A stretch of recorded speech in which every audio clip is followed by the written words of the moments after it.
Following Japan's surrender at the conclusion of the Second World War, Korea is occupied by the Soviet Union and the United States. The Soviet Union holds the territory north of the 38th parallel, and the United States remains south of the line. Both interim governments intend for the two halves to reunify, but ideological differences complicate the process. In June 1950, following border clashes, the North Korean People's Army, using Chinese and Soviet-supplied weapons, invade the Southern Republic of Korea in an attempt to reunite the country by force.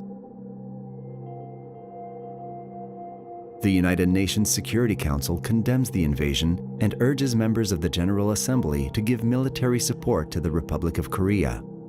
More than 20 allied nations, including Canada, do so in late June 1950. Initial combat occurs across the Korean peninsula, but by 1951 the armies are engaged in a defensive war of patrols and raids along the 38th parallel. The Allied forces are unprepared for the guerrilla tactics used by the opposing North Korean and Chinese infantries. However, Canadian troops distinguished themselves during the close combat battles of Kapyong and Hill 355. Canada also sends air and naval support, protecting UN aircraft carriers, delivering personnel and supplies, and assisting with onshore operations. The war drags on until July 27, 1953, when the opposing forces sign the Korean Armistice Agreement.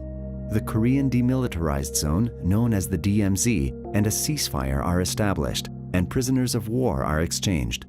The cooling of hostilities is meant to allow for the negotiation of a peace settlement, but that has not been reached to this day.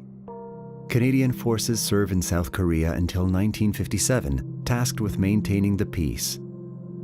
The Korean War is often referred to as the Forgotten War due to the lack of public attention it received both during and after. Over the 7 years Canadians serve in Korea, 516 Canadian soldiers lose their lives and more than 1,200 are wounded.